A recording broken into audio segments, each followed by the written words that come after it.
जोहार दोस्तों, बहुत बहुत स्वागत है आप सभी के अपने YouTube चैनल जोहार झारखंड स्टडी में। दोस्तों, आज मैं बात करने वाला हूं झारखंड सीजीएल का जो एग्ज़ाम हुआ है और उसमें जो रिजल्ट घोषित करने का आदेश हाईकोर्ट की तरफ से आया है। इसमें जो परीक्षार्थी है उनको सुप्रीम कोर्ट जाना चाहिए तो क्यों जाना चाहिए, और नहीं जाना चाहिए तो क्यों नहीं जाना चाहिए, इसी टॉपिक पे मैं इस वीडियो को बना रहा हूँ। इसलिए ध्यान से देखिएगा और चैनल बनाया तो चैनल को सब्सक्राइब कर लीजिएगा। दोस्तों, जिस दिन हाई कोर्ट में ये फैसला रिजर्व हुआ था, उसी दिन दोस्तों मैंने यूट्यूब पे अपने कम्युनिटी टैब पे पोस्ट किया था, जो आप लोग जाके देख सकते हो कि हाई कोर्ट में जो भी फैसले आते हैं, उसमें जो भी फैसले आते हैं और अगर कोई भी फैसला रिजर्व रहता है, कहने का मतलब है कि आज अगर कोई फैसला रिजर्व होता है, उसके बाद 1 महीना, 2 महीना या 15 दिन के बाद जजमेंट सुनाया जाता है, तो उसमें बहुत कुछ उस बीच में होता है जिसका जिक्र मैंने किया था। और उसमें झारखंड सरकार का जो होता है, जो पिटिशनर रहते हैं, उनके जो एडवोकेट है उनसे वार्तालाप होती है, उनसे सजेशन मांगा जाता है, उसके बाद ही जजमेंट दिया जाता है।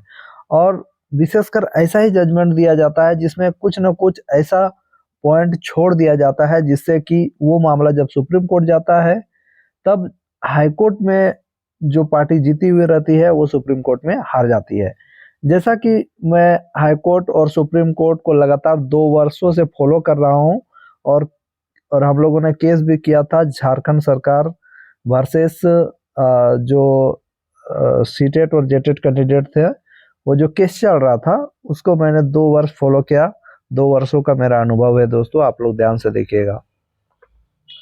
तो इसका संबंध जेटेट वर्सेस सीटेट केस से भी है, क्योंकि जब जेटेट वर्सेस सीटेट वाला केस चल रहा था, झारखंड सरकार का जो केस चल रहा था, जब हम लोग जेटेट की मांग कर रहे थे, उस टाइम भी केस रिजर्व हुआ था और करीबन 2 महीना बाद ये फैसला सुनाया गया था हम लोगों को।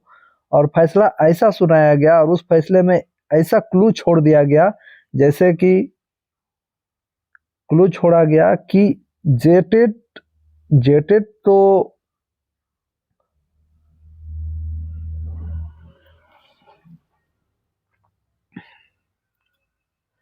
नमस्कार दोस्तों, बहुत बहुत स्वागत है आप सभी के अपने YouTube चैनल जोहार झारखंड स्टडी में।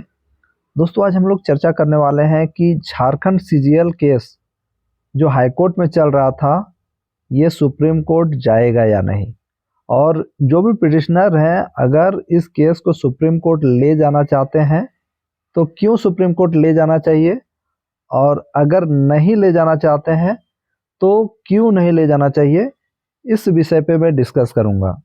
दोस्तों, ये वीडियो मैं इसलिए बना रहा हूं क्योंकि मेरा 2 वर्षों का अनुभव है दोस्तों, हाई कोर्ट और सुप्रीम कोर्ट के केस में मैं लगातार शामिल हूं, और लगातार मैंने 2 साल झारखंड हाई कोर्ट और सुप्रीम कोर्ट का केस में पार्टिसिपेट किया हूं, जिससे मुझे अनुभव है कि हाई कोर्ट और सुप्रीम कोर्ट में क्या होता है। और इस केस का संबंध झारखंड सरकार वर्सेस जो सी टेट कैंडिडेट थे, जो झारखंड में केस चल रहा था, सेम टू सेम इसी प्रकार हुआ था दोस्तों, और इससे ही संबंधित है। और जिस दिन ये फैसला रिजर्व हुआ था 2 सप्ताह पहले, उसी दिन मैंने कहा था कि इस टाइप का फैसला आएगा जिससे कोई क्लू छोड़ दिया जाएगा और ये मामला सुप्रीम कोर्ट जाएगा, और सुप्रीम कोर्ट में फिर पिटिशनर की हार हो सकती है। मैं गारंटी तो नहीं दे रहा हूँ, लेकिन ऐसा क्लू छोड़ दिया जाता है। झारखंड सरकार हमेशा जब झारखंड में कोई भी फैसला आता है तो इस प्रकार का क्लू छोड़ दिया जाता है। जैसे कि मैं एग्जांपल देता हूँ, झारखंड सरकार वर्सेस झारखंड के जो स्टूडेंट थे, उनका जो केस चल रहा था झारखंड में, तो झारखंड सरकार वर्सेस जो सीटेट कैंडिडेट थे, उनका केस चल रहा था झारखंड में। तो झारखंड सरकार वर्सेस सीटेट का जो केस चल रहा था, वो फैसला रिजर्व हो जाता है। 2 महीना बाद फैसला सुनाया जाता है, और 2 महीना के बीच में झारखंड सरकार के जो एडवोकेट जनरल हैं और हमारे जो एडवोकेट थे, उनको आपस में मतलब वार्तालाप के लिए बुलाया जाता है और सहमति बनती है कि क्या करना है। और झारखंड हाईकोर्ट ने ये फैसला सुनाया, एक अद्भुत फैसला सुनाया कि सीटेट कैंडिडेट को एग्जाम में बैठने का मौका देते हैं ऑनगोइंग प्रोसेस में, और बाद में इन लोगों को एग्जाम के बाद जेटेट लिखवा लेंगे।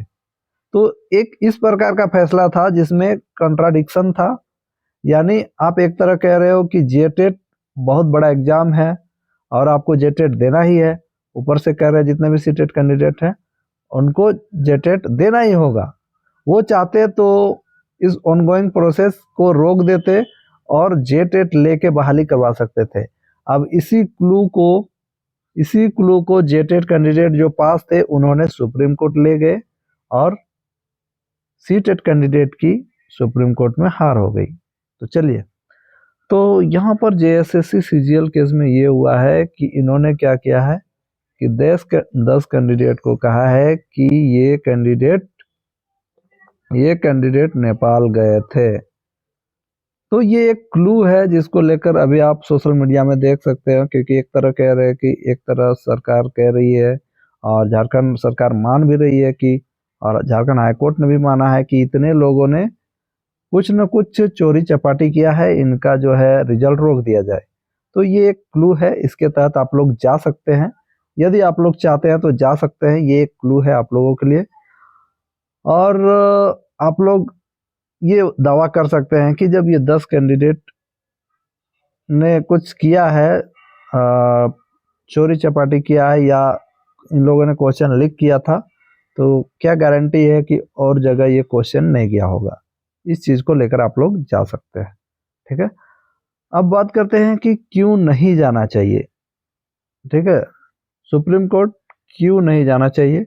इसलिए नहीं जाना चाहिए क्योंकि सुप्रीम कोर्ट में केस लड़ने के लिए बहुत ज़्यादा पैसे खर्चे होते हैं, है ना। करीबन आपका 1 करोड़ के आसपास खर्चा हो जाएगा, और इतना नहीं भी होगा तो कम से कम 40-45 लाख रुपया तो खर्चा हो ही जाएगा। ठीक है, इतना खर्चा हो ही जाएगा, आप लोग अच्छा से केस लड़ोगे तो, है ना। और आपका समय का भी बर्बादी होगा, आपका दिमाग भी इसी पे लगा हुआ रहेगा कि सुप्रीम कोर्ट में क्या जजमेंट आएगा क्या नहीं। तो कुल मिला के आप सभी को समझ में आ गया, ये मामला जेटेट वर्सेस सीटेट वाला केस की तरह ही है। मामला इसी प्रकार जेटेट वर्सेस सीटेट वाला जो मामला था झारखंड सरकार के साथ चल रहा था, तो इसी प्रकार रिजर्व था, हाई कोर्ट में हम लोग जीत गए थे, फिर सुप्रीम कोर्ट में जाके हम लोग औंधे मुंह गिरे और हार गए। तो बस यही मैं कहूँगा। इस विषय में आप लोग क्या कहना चाहते हैं? आप लोग को जो मन कर रहा है करें, और अभी सोशल मीडिया में पूरा हो हल्ला चल रहा है, बाकी बात आपकी जो मर्जी है वो करें। आप लोग ऐसा नहीं सोचिएगा कि मैंने सीजीएल एग्ज़ाम दिया था, मैं नहीं पास हुआ इसलिए मैं ये वीडियो बना रहा हूँ, ऐसा कोई बात नहीं है। मुझे इसमें जाना भी नहीं है ना। मेरा शिक्षा विभाग ही काफ़ी है, मैं इसी में जाऊँगा। आप लोग जिनको जिनको जाना है जाइए, जिनको जिनको नहीं जाना है नहीं जाइए। आप लोग जो करना है करिए। इस विषय में आप लोग कुछ भी कहना चाहते हैं वैसे कहें। और मैं जानता था कि झारखंड हाईकोर्ट से आपको संतुष्टि नहीं मिलने वाला है। झारखंड हाईकोर्ट को पूरी ऐसा जजमेंट देना चाहिए था कि नहीं भाई, पूरी साफ सुथरी से ये एग्ज़ाम हुआ है, पूरा साफ सुथरा एग्ज़ाम हुआ है, कोई चोरी चपाटी नहीं हुआ है। और वो जो 10 कैंडिडेट है उनको भी बहाली देना चाहिए था। ये 10 कैंडिडेट को शक के घेरे में रख के इन्होंने एक ऐसा क्लू छोड़ दिया है जो सुप्रीम कोर्ट में पिटिशनर को जीत दिला सकता है। बस मैं इतना ही कहूँगा। धन्यवाद।